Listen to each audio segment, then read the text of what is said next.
India TV YouTube channel को subscribe करें और बेल आइकन दबाएं।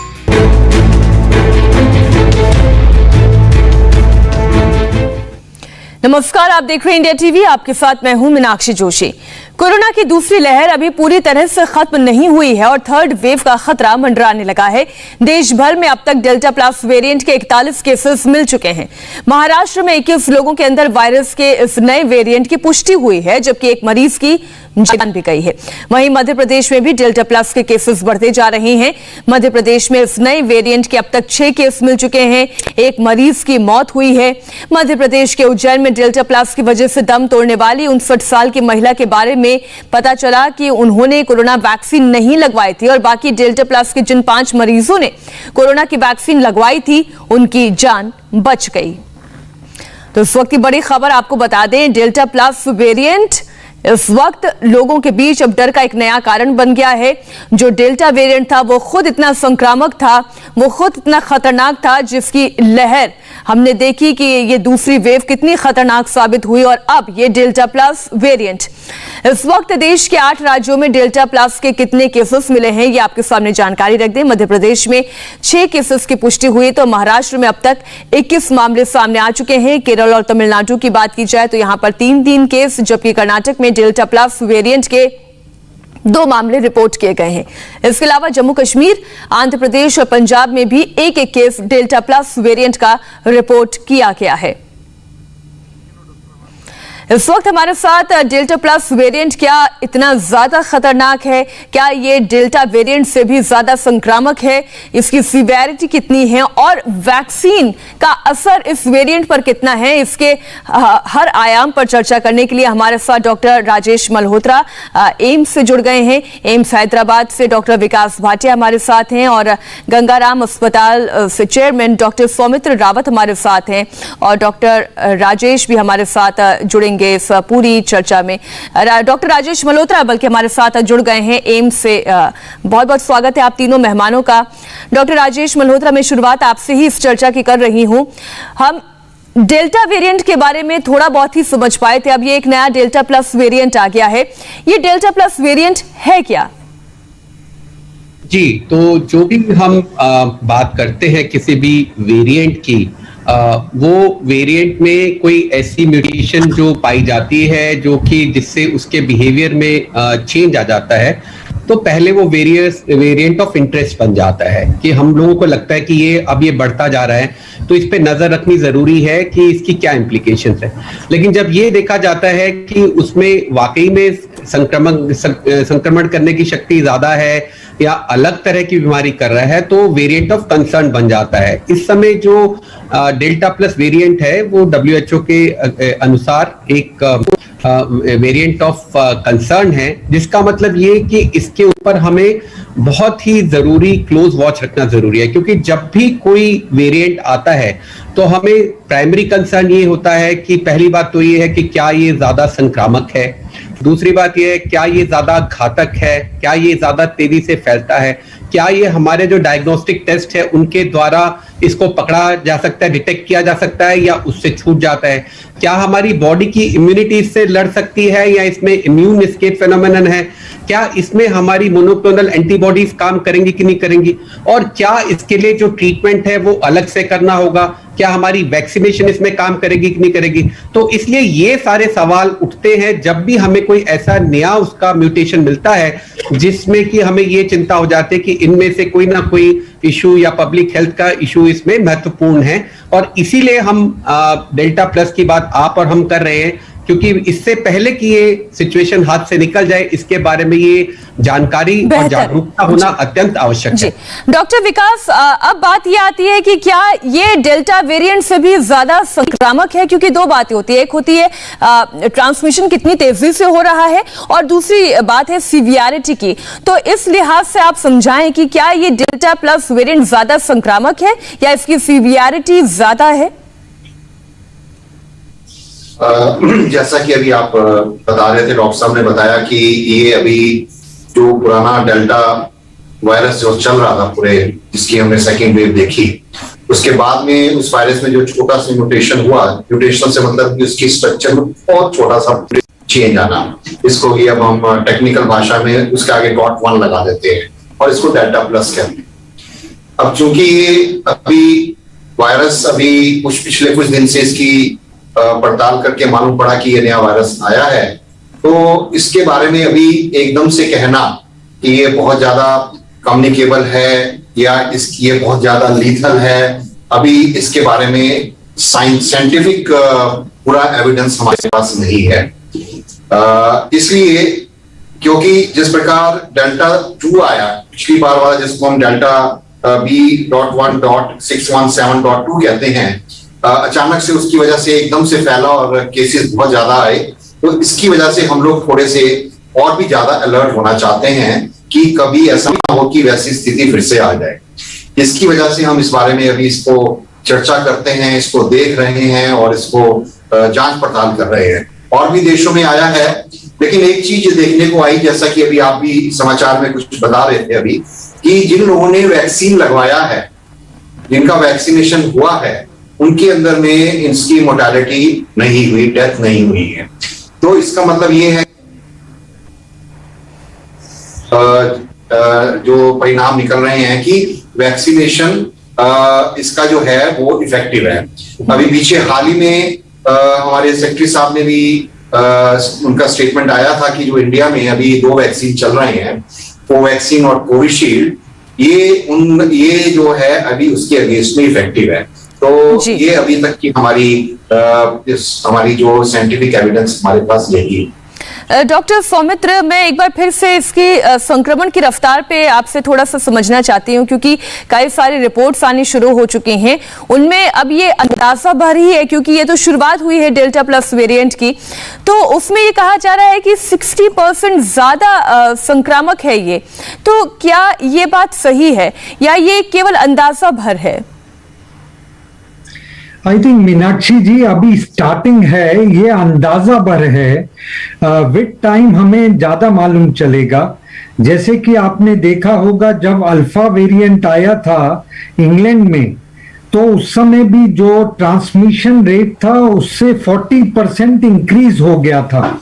और जब हमारे यहाँ भी डेल्टा आया था तो उसमें भी जो सेकंड हमारी वेव आई थी उसमें भी जो दिक्कत हुई थी, क्योंकि ट्रांसमिशन बहुत ज्यादा था और उसी के कारण हमारा जो कर्व है वो पीक जल्दी पहुंच गया था। तो उसमें हमें देखना होगा, जैसे डॉक्टर मल्होत्रा ने भी बताया था कि ट्रांसमिशन इंक्रीज होगा और इसमें स्ट्रॉन्गर बाइंडिंग है रिसेप्टर्स जो लंग सेल में होते हैं। और हमें यह भी देखना होगा कि वैक्सीन पर इसका क्या असर रहेगा, या तो एफिकेसी सेम रहेगी या फिर थोड़ी सी रिड्यूस होगी। थोड़ी सी अगर रिड्यूस होगी उससे कुछ फर्क नहीं पड़ता है। अगर आप वैक्सीन लेते हैं, अगर आपको संक्रमण भी होगा तो वो माइल्ड होगा। तो ये सब चीजें हमें देखनी होंगी। और सबसे ज्यादा इंपॉर्टेंट है कि जो म्यूटेशन है कोरोना वायरस में, हर महीने 2-3 म्यूटेशन होते हैं। अब उसमें यह देखना होता है कि कौन सा म्यूटेशन ऑफ इंटरेस्ट है या कंसर्न है। इसको पहले म्यूटेशन ऑफ इंटरेस्ट में रखा गया था जो डेल्टा प्लस है, अभी परसों उसको कंसर्न में डाला हुआ है।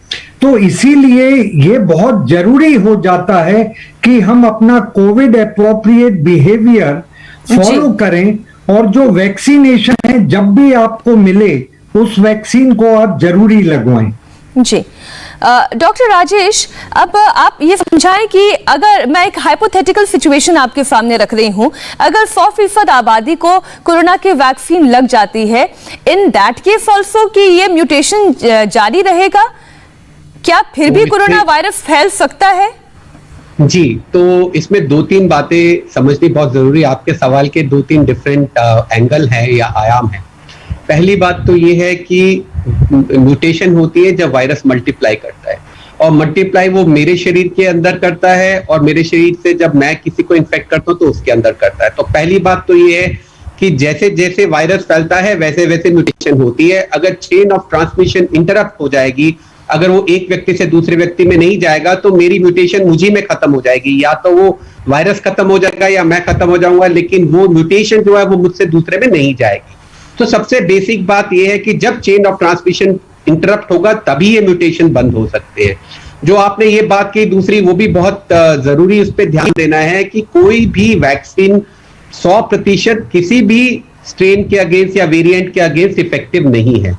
लेकिन जो अगर 100 लोगों को हो जाता है, कुछ लोगों को चाहे वो डेल्टा प्लस से हो या डेल्टा से हो या अल्फा से हो, बीटा से हो, किसी भी स्ट्रेन से इंफेक्शन हो सकती है। लेकिन ये बात हम बड़ी क्लियरली जानते हैं कि वो लीथल या हॉस्पिटलाइजेशन करने के लायक या आईसीयू भेजने के लायक या घातक होने के चांसेस उसमें बहुत ही कम है। एक जो वेरिएंट ऑफ कंसर्न ये बना, उसका एक मूल कारण ये है कि इसके अंदर जो KN म्यूटेशन है वो बीटा स्ट्रेन बीटा म्यूटेंट वाली है, बीटा वेरिएंट वाली है। और वो बीटा वेरिएंट कुछ हद तक जो है, जिसे हमने साउथ अफ्रीकन स्ट्रेन भी कहा, उसमें कुछ हद तक इम्यून सिस्टम को छकाने में कामयाब रही है। पर मुझे लगता है कुछ हद तक डेल्टा वेरिएंट पे भी ये कैपेसिटी रही, क्योंकि हमने देखा दूसरी वेव में फॉल्स नेगेटिव काफी हुए टेस्ट, जो कि लोगों को क्लिनिकली घर में एक आदमी को कोविड हो गया, बाकी घर के मेंबर को बुखार हुआ या नहीं हुआ, लेकिन टेस्ट में उनमें से सब लोग रेगुलरली पॉजिटिव नहीं आए। तो कुछ हद तक हमारी डायग्नोस्टिक कैपेसिटी भी शायद उसको पिक करने की थोड़ी सी कंप्रोमाइज रही। तो यही चीजें जिनको हमें ध्यान में रखना है। और सबसे जरूरी ये है कि जब हमने एक बार आइडेंटिफाई कर लिया कि एक डेल्टा प्लस का पेशेंट कहीं से आया है, तो वो माइक्रो कंटेनमेंट वो बहुत जरूरी है, क्योंकि हमारा पर्पस ये होना चाहिए कि जो भी पेशेंट आइडेंटिफाई होता है उसको कम्युनिटी में इधर उधर जाके जितना कम से कम उसको फैलाए वो, या बिल्कुल ना फैलाए, तभी इसको नए स्ट्रेन को हम बढ़ने से रोक सकते हैं, उसको तभी लोकलाइज कर सकते हैं। जी डॉक्टर सौमित्र, जो भारत की जनसंख्या है उस लिहाज से देखा जाए तो बहुत ही मुश्किल लगता है जो माइक्रो कंटेनमेंट की बात डॉक्टर मल्होत्रा साहब कर रहे हैं। लेकिन एक बात जो मैं समझ पा रही हूँ वो ये है कि जितना जल्दी डायग्नोस कर लिया जाएगा उतना जल्दी ट्रीटमेंट शुरू होगा और उतना ही हम मौतों के आंकड़े को रोक सकते हैं या गंभीर परिस्थिति तक पहुंचने से बचा सकते हैं। आप इसे और ज्यादा बेहतर समझा पाएंगे। लेकिन अगर वायरस पकड़ में ही नहीं आएगा, अगर ये समझ ही नहीं आएगा कि कोरोना हुआ है या नहीं, तो फिर क्या किया जाए? आई थिंक बेस्ट वही है कि आपको जो इम्पोर्टेंट चीज है कि आप अपना कोविड एप्रोप्रिएट बिहेवियर अपनाएं, जिससे कि वायरस का आपको संक्रमण हो ही ना। और ये भी है कि अगर पकड़ में नहीं आएगा तो न्यू डायग्नोस्टिक टूल्स वगैरह भी आएंगे, क्योंकि जब कोरोना पहली बार आया था तो आपने देखा होगा कि जो डायग्नोस्टिक किट्स वगैरह हैं वो मॉडिफाई होती रहती हैं, तो उसमें भी ये होगा, डायग्नोस्टिक किट में भी मॉडिफिकेशन होगा। लेकिन उसमें वही है कि कोविड एप्रोप्रिएट बिहेवियर रखिए, वैक्सीन को लगवाइए, स्ट्रिक्ट सर्वेलेंस की बहुत ज्यादा जरूरत है, माइक्रो कंटेनमेंट जोन बनाइए और testing, tracking, isolation, treatment and containment जो जोन आपको रखना होगा। हॉटस्पॉट जो कि आप इंडिया में अभी देख रहे हैं, वहां पर बहुत जरूरी है कि उसको वहां से फैलने नहीं दिया जाए। और जो अनलॉकिंग भी अभी चल रही है उसको ग्रेजुअल अनलॉकिंग करें, ऐसा नहीं कि जल्दी सारा अनलॉक करें। एक बात के लिए डॉक्टर विकास भाटिया, क्या हम निश्चिंत हो सकते हैं कि वैक्सीनेशन के बाद अगर हम कोरोना को भले ही अटैक करने से ना रोक पाएं, लेकिन इतना तो हो सकता है कि सिवियरिटी से हम बच सकते हैं? और डेल्टा प्लस वेरिएंट में भी अभी तक के जो आंकड़े हैं ये हमें ये बता रहे हैं कि वैक्सीनेशन, ये जो वैक्सीन है, चाहे हम कोवैक्सीन की बात करें, कोविशील्ड की बात करें, ये डेल्टा प्लस वेरिएंट पर भी कारगर दिखाई दे रही है।